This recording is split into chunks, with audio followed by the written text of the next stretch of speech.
can't quite pinpoint exactly what it is about my voice you find so annoying.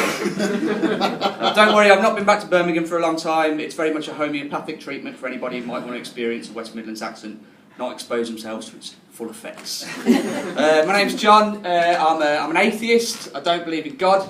I think God either doesn't exist, or if he does, he stands by and he does nothing. And he lets terrible injustices happen in the world. Like the other day I was on a Ryanair flight, and I declined the offer of purchasing a Ryanair scratch card.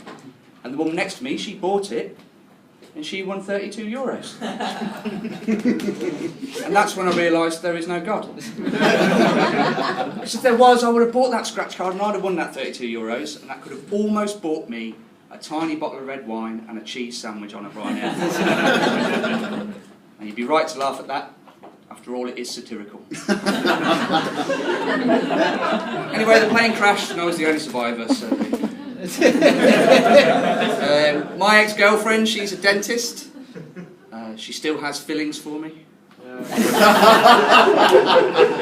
it's true. I have just broken up with my long-term girlfriend, and it's great. I mean, it's brilliant. I feel like a recently liberated Middle Eastern country.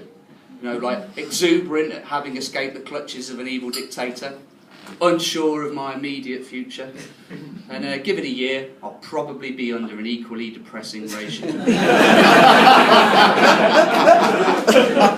had to move out of our shared house in Highbury. I now live in Shacklewell in Hackney. Anybody know Shacklewell? Yeah. Yeah, not so much a place to live, just good advice on how to secure your bicycle. I moved into, the estate agent described it as a studio, but I've come to think of it as a kitchen with a bed in it. Have you ever shared a bedroom with a fridge? Those guys are fucking inconsiderate. 2 AM every morning it comes on. I am the fridge.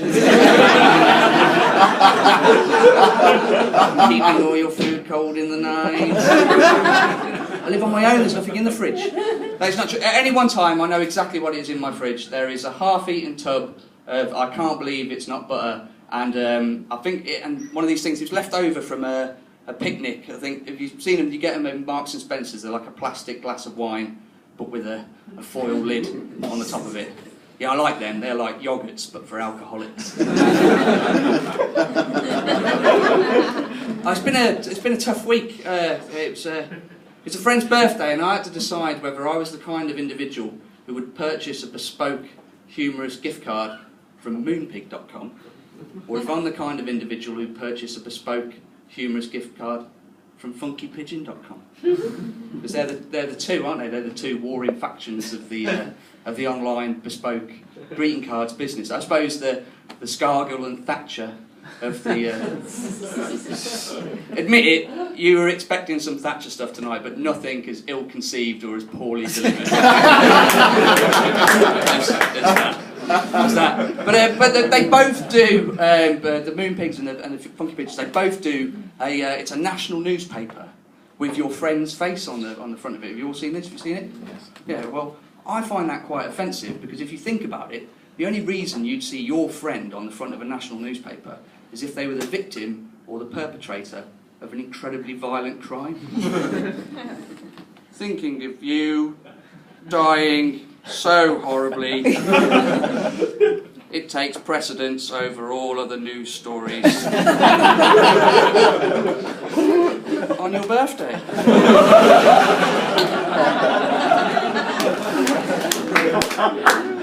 I've become incredibly worried about anuses.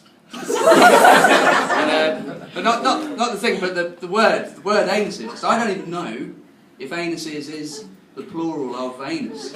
It could be ani, couldn't it? Like cactus and cacti. Because the last thing you want to, when you're explaining to a doctor how you and your partner came to have cactuses stuck up your ani, it's the embarrassment of being grammatically incorrect. I don't know why I'm looking at you two gentlemen.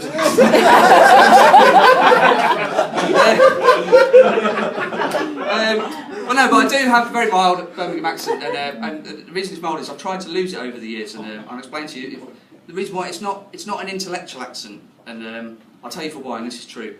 In a recent linguistic poll into regional accents, not only did every participant judge and describe a Birmingham accent as sounding less intelligent than every other regional accent from the UK. Every participant judged and described a Birmingham accent as sounding less intelligent than complete silence itself. So for that reason, I'm going to stop talking. My name's John Talbot. You guys are...